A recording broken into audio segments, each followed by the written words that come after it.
उमा,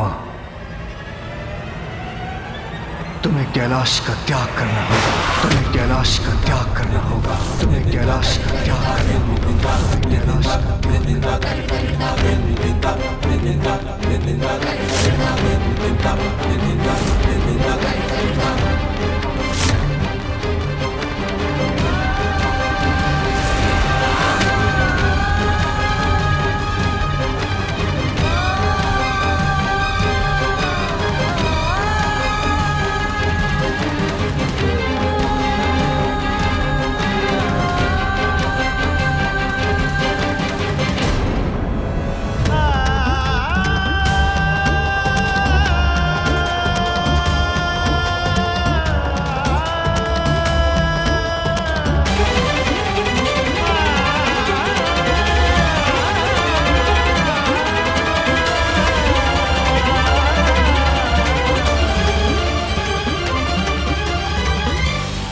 मेरे खुले नेत्र बंद कर संसार में अंधकार का संचार कर तुमसे बहुत बड़ी भूल हुई है।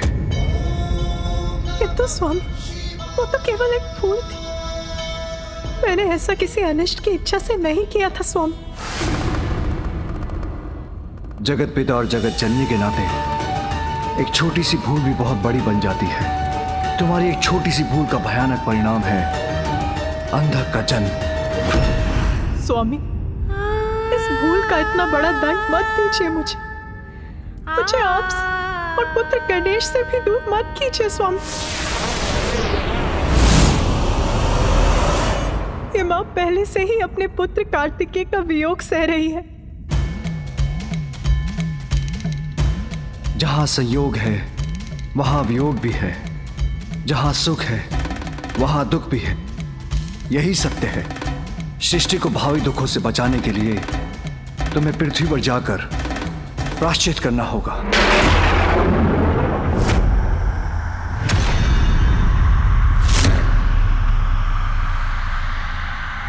तुम्हें कैलाश छोड़कर जाना होगा। तुम्हें कैलाश छोड़कर जाना होगा। तुम्हें कैलाश छोड़कर तुम्हें मुझे और पुत्र गणेश को छोड़कर जाना होगा।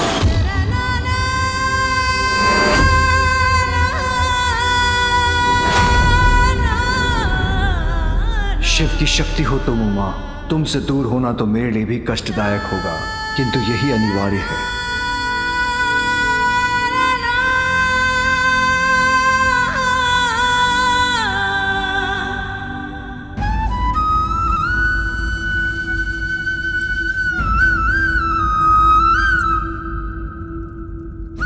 स्वामी, कठिनाई में पड़े अपने भक्तों की सहायता करते हैं आप, तो क्या इस समस्या का समाधान नहीं करेंगे प्रभु? नहीं उमा, इस समस्या का एक ही समाधान है, तुम्हारा प्रायश्चित। अब तुम्हें जाना ही होगा।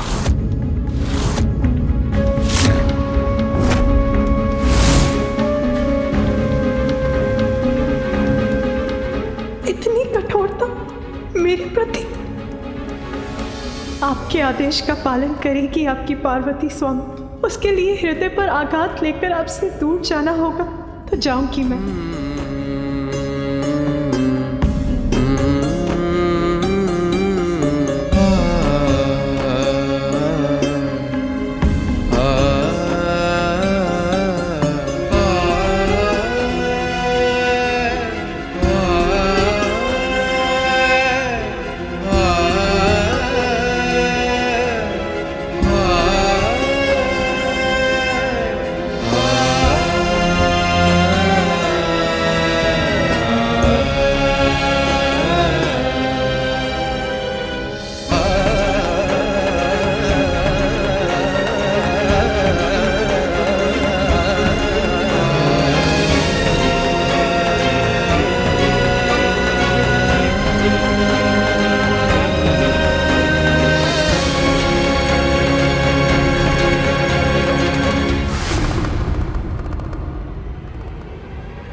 समीप पहुंचने पर और क्यों बढ़ती जा रही है मेरी चिंता।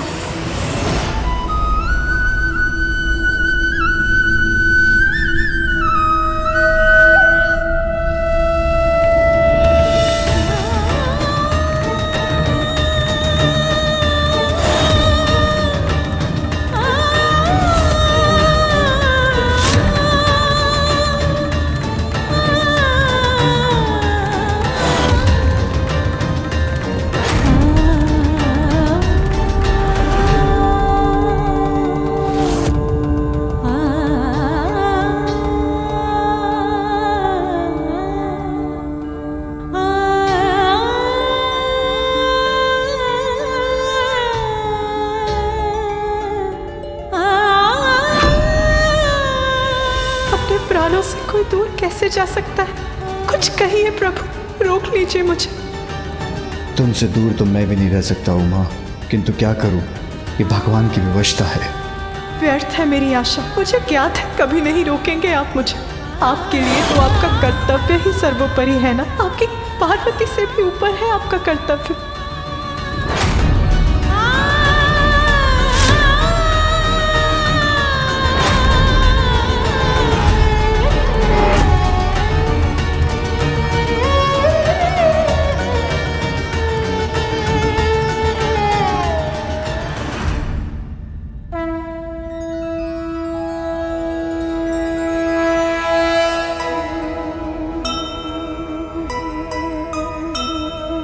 पूरक एक दूजे के शंकर और उमा,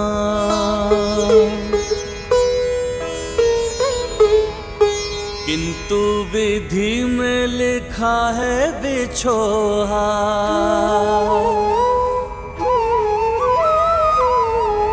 कैलाश से निकली गौरी अरण्या, शंभो को छोड़ चली शक्ति जगजन्या।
मेरे खुले नेत्र बंद कर कर संसार में अंधकार का संचार कर तुमसे बहुत बड़ी भूल हुई।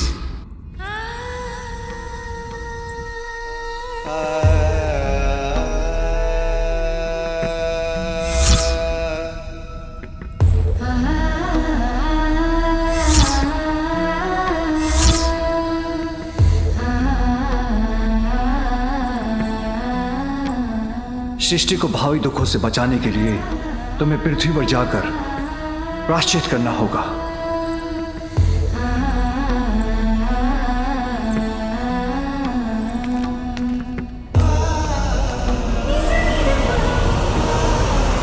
स्वामी, मैं आपको कुछ दिखाना चाहती हूँ। आप मेरे साथ भवन के भीतर चलिए।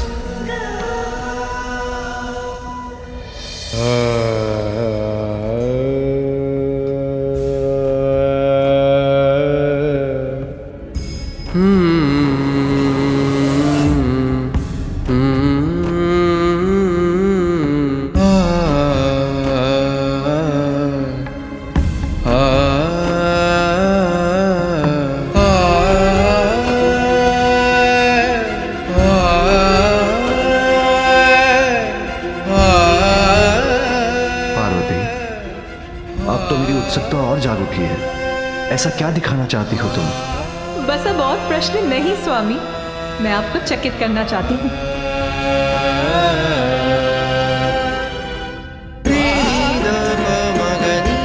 उमा, तुम्हें कैलाश का त्याग करना होगा।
अनिष्ट का आभास।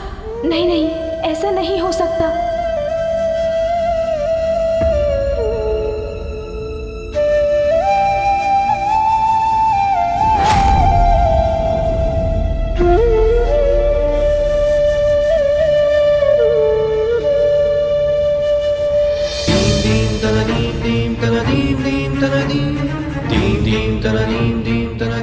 माँ, पिताश्री, मैं लौट आया। आप कहाँ हैं माँ? कहाँ हैं आप? पिताश्री, माँ क्यों नहीं दिखाई दे रही है? कहाँ है वो? बताइए मुझे, कहाँ है माँ?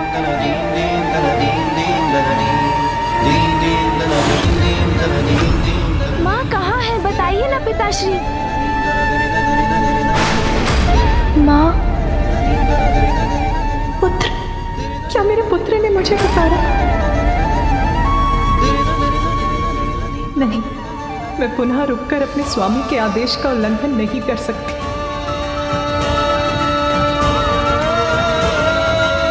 पिताश्री कुछ बता नहीं रहे, कहीं कुछ अनिष्ट तो नहीं?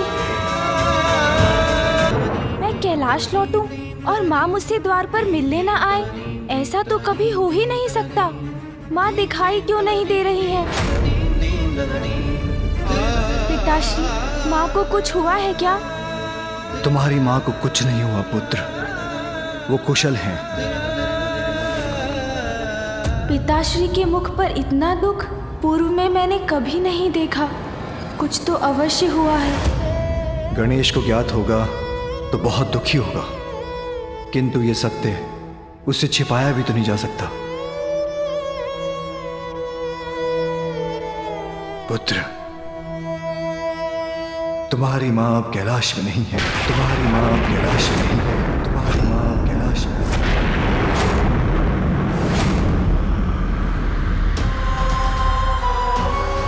मैं समझा नहीं पिताश्री, माँ कैलाश में नहीं है तो कहाँ है? तुमसे बहुत बड़ी भूल हुई है, तुम्हें कैलाश छोड़कर जाना होगा।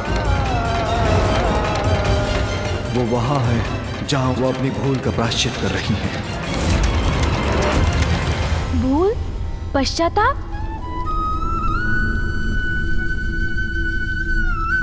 पुत्र, तुम्हारी माँ से बहुत बड़ी भूल हुई है, इसलिए मैंने तुम्हारी माँ से पृथ्वी पर जाकर तपस्या कर अपनी भूल का प्रायश्चित करने के लिए कहा। किंतु पिताश्री, क्या माँ की वो भूल वास्तव में इतनी बड़ी थी कि कैलाश से दूर भेजने के सिवाय उसकी सुधार का कोई भी उपाय नहीं था?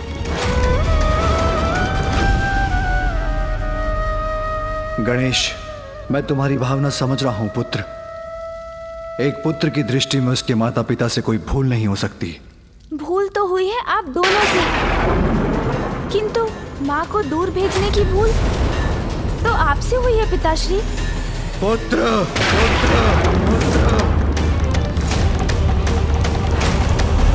क्षमा पिताश्री, भूल अवश्य हुई है माँ से, किंतु अनजाने में हुई है। वो तो बस क्रीड़ा कर रही थी, क्या उन्हें इतना भी अधिकार नहीं? जगत पिता और माता हैं तो क्या, हम भी अधिकारों की सीमाओं से बंधे हैं। उनके क्षणिक परिहास का भीषण परिणाम हुआ है अंधक का जन्म। महेश्वरी को जगत जननी होने के अपने दायित्व के प्रति और सजग रहने की आवश्यकता थी। पिताश्री, वो तो मात्र आपको एक उपहार देना चाहती थी। वो किसी दायित्व के विरुद्ध कैसे है? उनका कृत्य एक बहुत बड़ी भूल का कारण है। हमारे लिए जीवन में छोटी सी भूल का भी कोई स्थान नहीं है। ये सत्य है पिताश्री, किंतु क्या ये भी सत्य नहीं कि जब आपसे कोई भूल हुई है तो माँ ने सदैव आपको क्षमा किया है? माँ ने तो कभी आपको प्रायश्चित करने अपने से दूर नहीं भेजा। तो तुम मुझे मेरी भूल का स्मरण कराने वाले हो? नहीं पिताश्री, मैं तो बस उचित अनुचित, सत्य असत्य का भेद जानने का प्रयत्न कर रहा हूँ। क्या ये सत्य नहीं कि त्रिपुरासुर की सहायता कर आपसे एक बहुत बड़ी भूल हुई थी? मैंने उनकी सहायता अवश्य की थी, किंतु उनका वध भी मेरे ही हाथों हुआ था। किंतु एक लंबे समय तक उनकी रक्षा करने के बाद। वो भूल नहीं थी क्या? और क्या ये भी सत्य नहीं कि आपको ज्ञात था गजासुर आपके वरदान का दुरुपयोग ही करेगा? तब भी आपने उसे वरदान दिया और उसने आपको ही अपने उदर में रखकर संसार के लिए एक महासंकट उत्पन्न कर दिया। गणेश गणेश गणेश, वो मेरा कर्तव्य और मेरा धर्म था। त्रिपुरासुर और गजासुर दोनों ने ही कठोर तप कर मुझे प्रसन्न किया था। अच्छे कर्मों का पुरस्कार और बुरे कर्मों का दंड, यही सृष्टि का नियम है। माँ ने किसी का बुरा कहाँ किया पिताश्री? उनसे जो भी भूल हुई वो तो आपके प्रति उनके स्नेह का परिणाम थी और आपने उन्हें दंडित कर दूर भेज दिया। अपने भक्तों पर सदा कृपा करने वाले भोलेनाथ हैं आप। भक्त अच्छा हो या बुरा, उसे कभी निराश नहीं करते। तो आपने माँ को क्यों निराश किया पिताश्री? सदा कर्तव्य को तुमसे ऊपर रखकर मैंने बार बार तुम्हें निराश किया है उमा।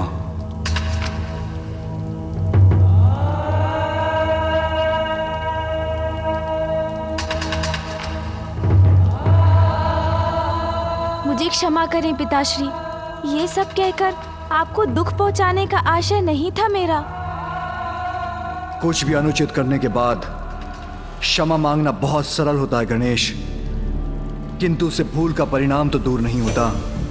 मैं तुम्हें यही समझाने का प्रयास कर रहा हूं। तुम्हारी मां से भूल हुई है तो उन्हें प्रायश्चित तो करना ही होगा। क्या उचित है और क्या अनुचित, ये तो व्यक्ति के दृष्टिकोण पर निर्भर करता है। सूर्य देव के उगने से जहाँ दिवस का प्रारंभ होता है, वहीं उनके तेज से रात्रि में जन्मे अनेकों कीट भी नष्ट होते हैं। इसलिए पिताश्री, यदि सूर्य देव का उगना कुछ जीवों के लिए उचित है तो कुछ के लिए अनुचित भी है। गणेश गणेश गणेश,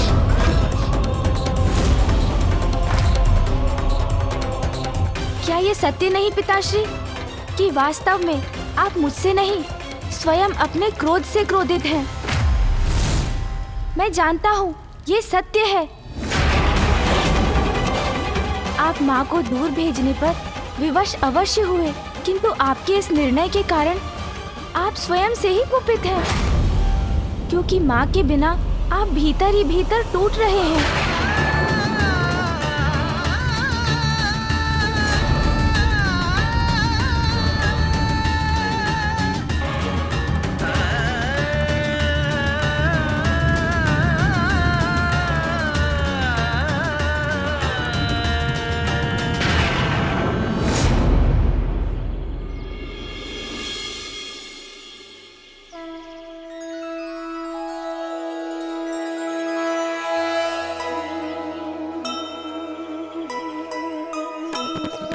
नियति ने कैसा ये खेल है खेला,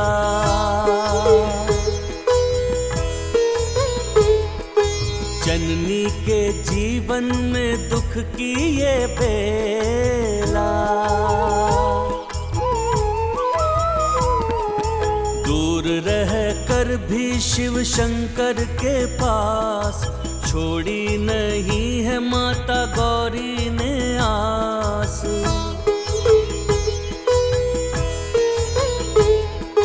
किंतु माता कर रही भोले का ध्यान, शिवलिंग को जल से कराया स्नान।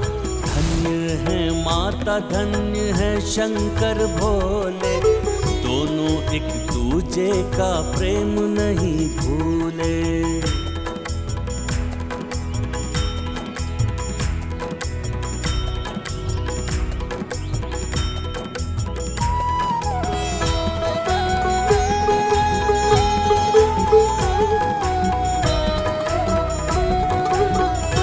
पिताश्री, मुझे ज्ञात है आप माँ के वियोग की अग्नि में जल रहे हैं।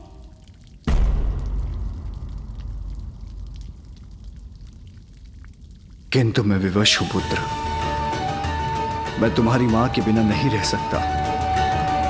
किंतु मैं अपना प्रायश्चित पूर्ण किए बिना यहाँ वापस नहीं लौट सकती। उचित है, फिर तो कोई उपाय ही शेष नहीं है पिताश्री।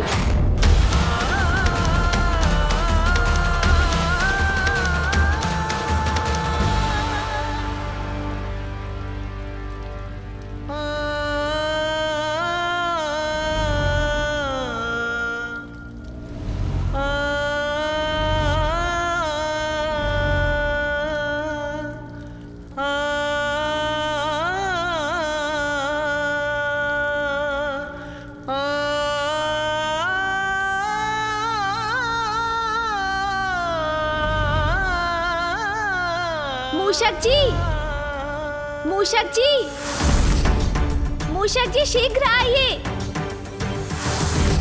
मूषक जी, मूषक जी, मूषक जी। पुत्र, यदि मूषक जी तुम्हारे पास नहीं आ रहे हैं तो तुम उनके पास जाकर अपनी इच्छा व्यक्त क्यों नहीं करते? अवश्य पिताश्री, मैं भी तो यही बताने का प्रयास कर रहा था पिताश्री कि यदि माँ यहाँ नहीं रह सकती तो हम तो उनके पास जाकर रह सकते हैं।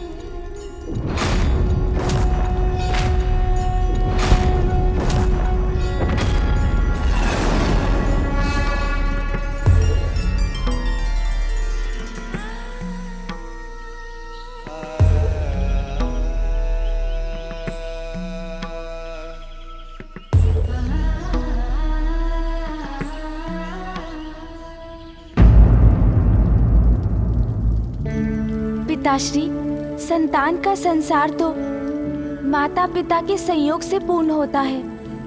आप दोनों का वियोग मेरे संसार को अधूरा कर देगा पिताश्री। पुत्र, तुम्हारी माँ के बिना तो मेरा संसार भी शून्य है। मेरा कैलाश तो वही है जहाँ उमा है, किंतु जो हुआ, क्या उसके बाद तुम्हारी माँ मुझे अपने साथ रहने की अनुमति देगी?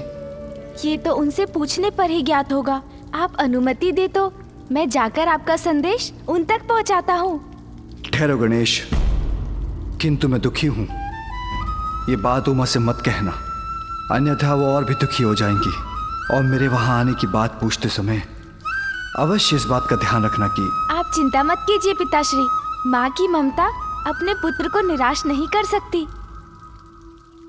क्षमा करें प्रभु, आपने बुलाया किंतु मैं समय पर नहीं आ सका। धन्यवाद मूषक जी कि आप समय पर नहीं पहुँचे। यदि आ जाते तो मैं कदाचित पिताश्री को ये बात समझाने में सफल ही नहीं होता कि वे स्वयं भी जाकर माँ से भेंट तो कर ही सकते हैं। चलिए अब यात्रा के लिए तैयार हो जाइए। न जाने कितना दुखी होगा गणेश जब उसे ज्ञात होगा कि उसकी माँ कैलाश से दूर जा चुकी है। प्रस्थान करते समय मैं अपने पुत्र से भी नहीं मिल सकी।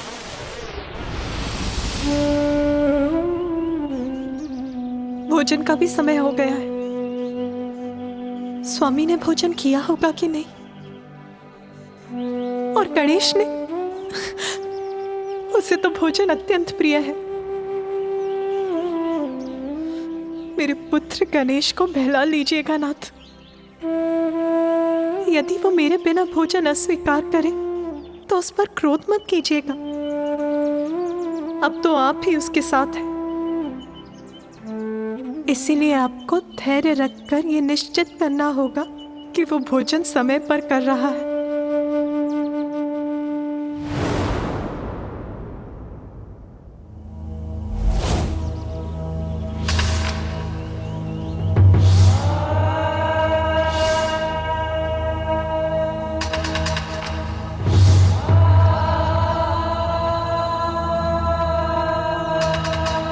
मुझसे इतनी बड़ी भूल कैसे हो गई स्वामी? अब मुझे अपने परिवार से, आपसे और अपने पुत्र गणेश से दूर रहना पड़ेगा। मैं आपसे दूर कैसे रहूंगी स्वामी?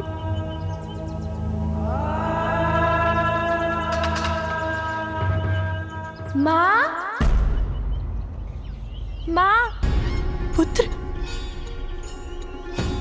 माँ, पुत्र, नहीं नहीं, ये मेरा भ्रम है। गणेश यहाँ कैसे आ सकता है? माँ, पुत्र गणेश का स्वर तो यही कहीं से आ रहा है। माँ,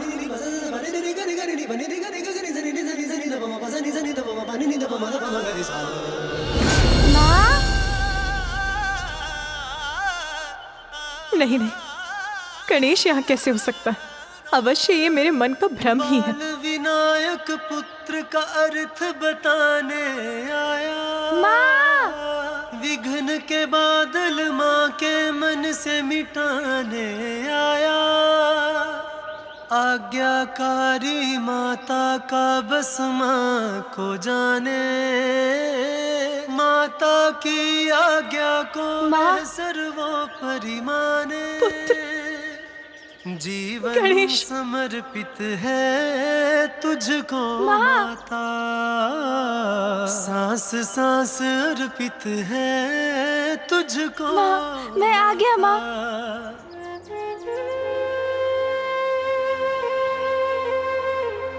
मुझे क्षमा करना पुत्र, मुझे तुमसे भेंट करे बिना ही यहाँ आना पड़ा। माँ, किंतु अब तो मैं ही आ गया हूँ आपके पास। अब आपको चिंता करने की कोई आवश्यकता नहीं है। किंतु पुत्र, तुम यहाँ आए कैसे? तुम्हारे पिताश्री को ज्ञात है कि तुम यहाँ हो? माँ, मैं अकेले कहाँ आया हूँ? कौन आया है तुम्हारे साथ? माँ, पिताश्री का विचार कर प्रसन्न हो रही हैं, अर्थात वो उनको यहाँ आने से मना नहीं करेंगी। माँ, मेरे साथ नंदी जी, तोतला जी, श्रृंगी जी और कौन पुत्र? और अन्य गण भी आए हैं।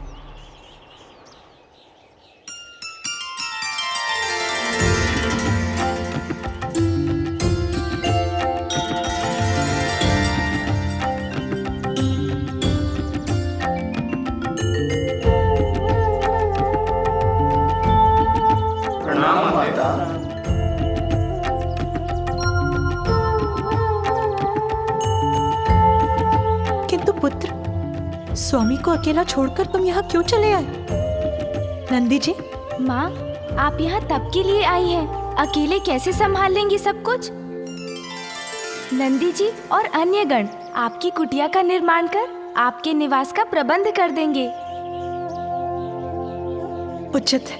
आपको यहाँ के अपने प्रवास में कोई कष्ट ना हो, हम उसकी व्यवस्था करना चाहते हैं माँ।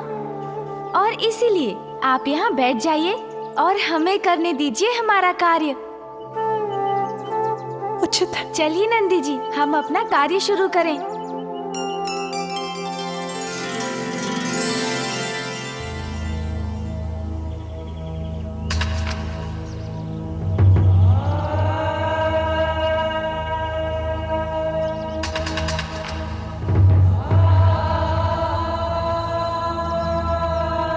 एक पल के लिए तो मुझे लगा कि आप आए हैं प्रभु, फिर अपनी इस भूल का भी आभास हो गया, क्योंकि आपके लिए तो कर्तव्य से ऊपर कुछ नहीं।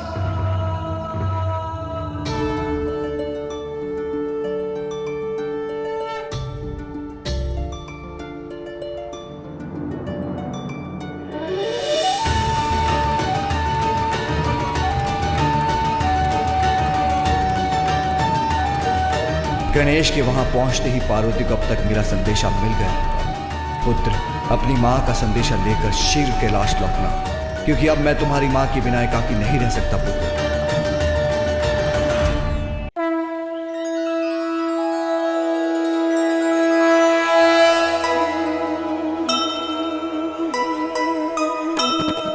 माता का ध्यान रखे एक दंत देवा।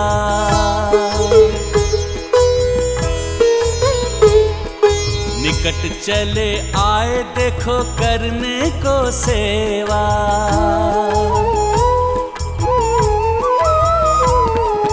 नंदी और गण के संग कुटिया बनाए, अनुराग आदर से उसको सजाए। जय गणेश जय गणेश जय गणेश देवा, माता जाति पार्वती पिता महादेवा। माँ, देखिए,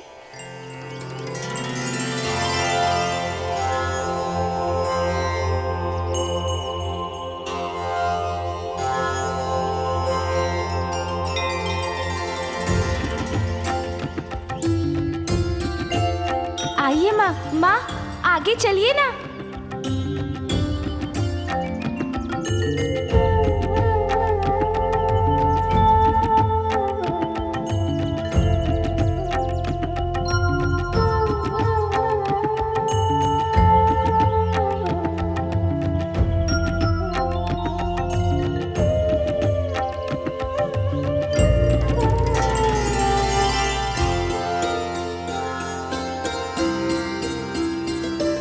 अति सुंदर पुत्र गणेश, नंदी, तोतलागण, आप सभी ने तो अत्यंत सुंदर कुटिया का निर्माण किया है। आइए माँ।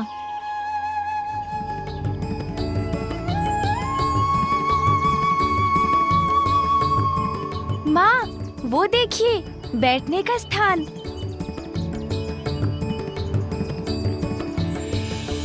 कैलाश में स्वामी के ध्यान स्थल के समान है ये।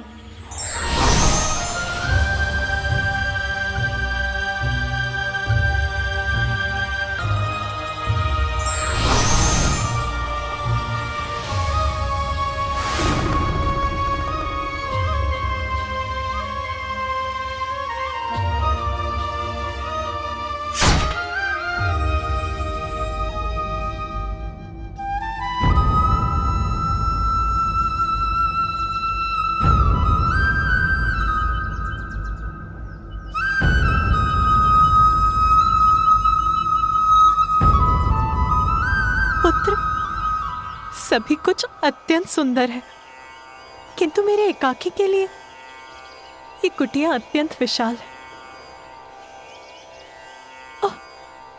और ये ध्यान स्थल पिताश्री के लिए सर्वथा उचित है ना?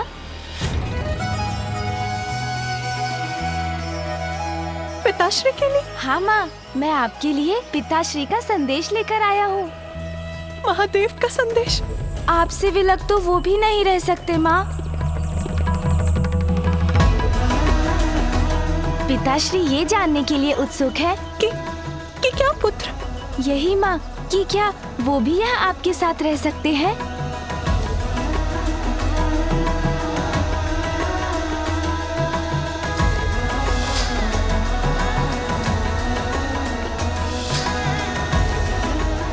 माँ बताइए ना, पिताश्री आ सकते हैं यहाँ? विश्वास नहीं होता, महादेव यहाँ अपनी उमा के पास आना चाहते हैं। अपना कैलाश, अपने समस्त दायित्व छोड़कर। तुम सत्य कह रहे हो पुत्र? हाँ माँ, यही सत्य है। आज प्रथम बार मुझे एक दायित्व में बंधे भगवान का नहीं, मेरे स्वामी का संदेश प्राप्त हुआ है। उनके यहाँ आने पर तो मैं धन्य हो जाऊंगी। मेरे भीतर प्रसन्नता उमड़ रही है। मुझे लगा था कि मुझे वर्षों तक उनसे बिछड़ कर रहना होगा।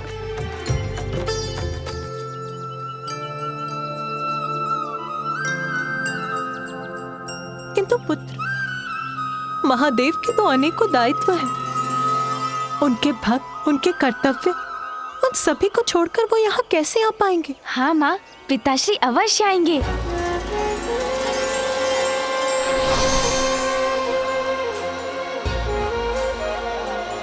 माँ मैं वचन देता हूँ, इस कमल पुष्प के मुरझाने के पूर्व ही मैं पिताश्री को लेकर यहाँ आपके पास लौट आऊंगा।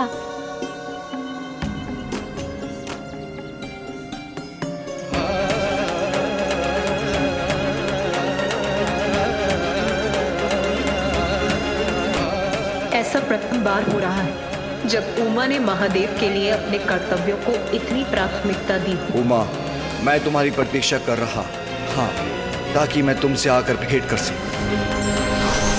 भूल छोटी हो या बड़ी, परिणाम तो नकारात्मक ही होता है, इसलिए हमें सोच विचार कर ही कार्य करना चाहिए।